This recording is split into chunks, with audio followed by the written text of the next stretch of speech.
ಮಂಗಳೂರಿನ AJ engineering ಮತ್ತು ತಾಂತ್ರಿಕ ಮಹಾವಿದ್ಯಾಲಯದ 2020-21ನೇ ಸಾಲಿನ ದ್ವಿತೀಯ ಪದವಿ ಪ್ರದಾನ ಸಮಾರಂಭವು ನಗರದ ಜ್ಯೋತಿ ಮಹಲ್ ಕನ್ವೆನ್ಷನ್ ಹಾಲ್ನಲ್ಲಿ ನಡೆಯಿತು.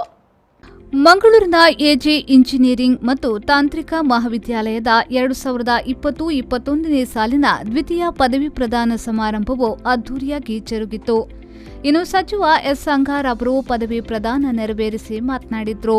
ಸಮಾಜದ ಅಭಿವೃದ್ಧಿಗೆ ಉತ್ತಮ ಪದವೀಧರನ್ನ ತಯಾರು ಮಾಡುವ ಕೆಲಸ ಎಜೆ ವಿದ್ಯಾಸಂಸ್ಥೆ ಮಾಡುತ್ತಿದೆ.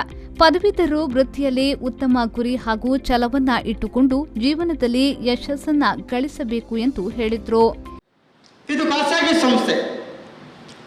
ಸಂಸ್ಥೆ ಆದರೂ ಕೂಡ ಇವತ್ತು ಇಂಜಿನಿಯರಿಂಗ್ ಪದವಿಯನ್ನ ಕಲಿಯುವಂತ ವಿದ್ಯಾರ್ಥಿಗಳಿಗೆ ಈ ರೀತಿಯ ಒಂದು ಅವಕಾಶವನ್ನ ಮಾಡಿಕೊಟ್ಟಿದೆ. ಈ ಅವಕಾಶವನ್ನ ನಾವು ಪಡ್ಕೊಂಡಿದ್ದೇವೆ. ಕೇವಲ ನಾವು ಪದವಿಯನ್ನು ಪಡ್ಕೊಳ್ಳೋದು ಮಾತ್ರ ಅಲ್ಲ, ಆ ಪದವಿಯನ್ನು ಪಡ್ಕೊಂಡಾಗ ಸಾರ್ಥಕತೆ ಆಗುವುದಿಲ್ಲ. ಆದರೆ ಪದವಿಯನ್ನ ಪಡ್ಕೊಂಡ ನಂತರ ನಾವು ಇವತ್ತು ಸಾಧನೆಯನ್ನು ಮಾಡಬೇಕು. ಯಾವಾಗ ನಾವು ಸಾಧನೆಯನ್ನು ಮಾಡಿ ಮೇಲ್ಪಂಕ್ತಿಯನ್ನು ಹಾಕ್ತೇವೋ ಆಗ ಸಮಾಜ ಇವತ್ತು ನಮ್ಮನ್ನ ಗುರುತಿಸುವಂತ ಕೆಲಸ ಮಾಡ್ತದೆ. ಸರ್ ವಿಶ್ವೇಶ್ವರಯ್ಯವರು ಇವತ್ತು ನಮ್ಮ ಕಣ್ಣ ಮುಂದೆ ಇಲ್ಲ, ಆದರೂ ಕೂಡ ಇವತ್ತು ಸಮಾಜ ಸರ್ ವಿಶ್ವೇಶ್ವರಯ್ಯನ ನೆನಪಿಸುವಂತ ಕೆಲಸ ಮಾಡುತ್ತೆ. ಸಮಾಜಕ್ಕೆ ಅವರ ಕೊಡುಗೆ ಇದೆ.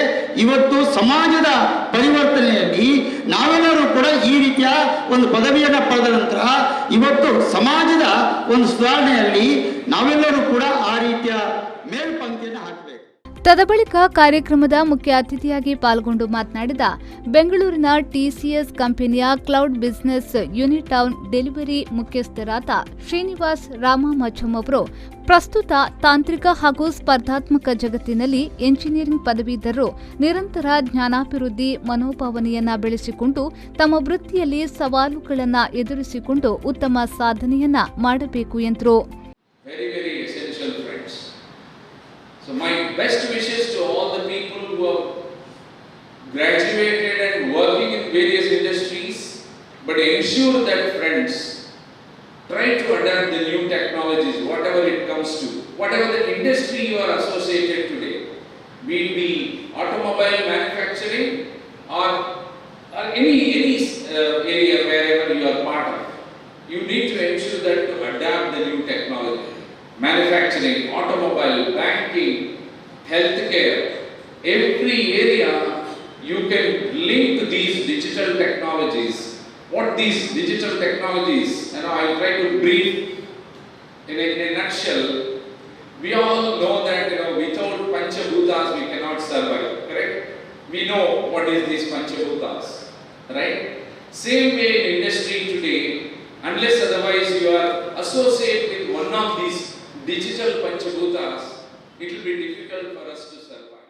ಸಮಾರಂಭದ ಅಧ್ಯಕ್ಷತೆಯನ್ನ ಲಕ್ಷ್ಮೀ ಮೆಮೋರಿಯಲ್ ಎಜುಕೇಷನ್ ಟ್ರಸ್ಟ್ನ ಅಧ್ಯಕ್ಷರಾದ ಡಾಕ್ಟರ್ ಎಜೆ ಶೆಟ್ಟಿಯವರು ವಹಿಸಿದ್ರು. ತದಬಳಿಕ ಮಾತನಾಡಿದ ಅವರು ವಿದ್ಯಾರ್ಥಿಗಳು ತಮ್ಮ ಕಾಲೇಜಿನೊಂದಿಗೆ ಸಂಪರ್ಕದಲ್ಲಿರಬೇಕು ಹಾಗೂ ಜೀವನದಲ್ಲಿ ಸಿಗುವ ಅನುಭವದಿಂದಲೇ ಯಶಸ್ಸನ್ನ ಪಡೆಯಲು ಸಾಧ್ಯ ಎಂದು ಹೇಳಿದ್ರು.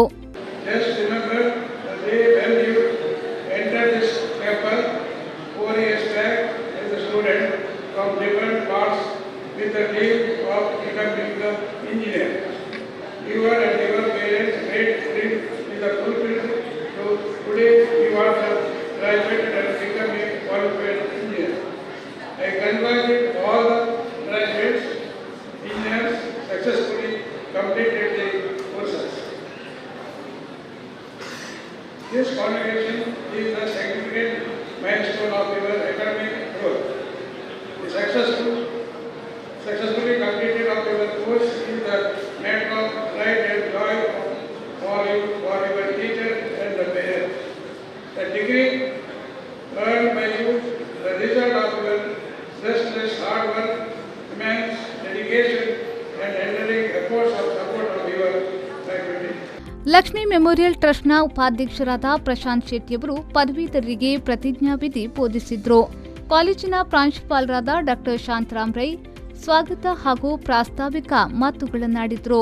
ಈ ಸಂದರ್ಭದಲ್ಲಿ 2019-20ನೇ ಸಾಲಿನಲ್ಲಿ ವಿಟಿಯುನಿಂದ ಸಿವಿಲ್ ಇಂಜಿನಿಯರಿಂಗ್ ವಿಭಾಗದಲ್ಲಿ ದ್ವಿತೀಯ ರ್ಯಾಂಕ್ ಪಡೆದ ಆಶಿಕಾ ಪೈ ಅವರನ್ನು ಸನ್ಮಾನಿಸಲಾಯಿತು. ಇನ್ನು ಡಾಕ್ಟರೇಟ್ ಪದವಿಯನ್ನ ಪಡೆದ ಉಪನ್ಯಾಸಕರುಗಳಾದ ಡಾಕ್ಟರ್ ಪವಿತ್ರ ಶಾನ್ಭೋಗ್, ಡಾಕ್ಟರ್ ಬಸಪ್ಪ ಕೊಡದ, ಡಾಕ್ಟರ್ ಕಿರಣ್ ಕುಮಾರ್, ಡಾಕ್ಟರ್ ಸುನಿಲ್ ಕುಮಾರ್ ಮೊದಲಾದವರನ್ನ ಸ್ಮರಣಿಕೆ ನೀಡಿ ಗೌರವಿಸಲಾಯಿತು. ಕಾಲೇಜಿನ 2020-21ನೇ ಸಾಲಿನ ಎಲ್ಲ ಎಂಜಿನಿಯರಿಂಗ್ ಪದವೀಧರರಿಗೆ ಪ್ರಶಸ್ತಿ ಪತ್ರ ನೀಡಿ ಪದವಿ ಪ್ರದಾನ ಮಾಡಲಾಯಿತು. ಇನ್ನು 2020-21ನೇ ಸಾಲಿನ ಕಾಲೇಜಿನ ವಾರ್ಷಿಕ ಸಂಚಿಕೆ ಎಜೆ ಸ್ಟಾರ್ಕಲ್ 2021 ಬಿಡುಗಡೆಗೊಳಿಸಲಾಯಿತು.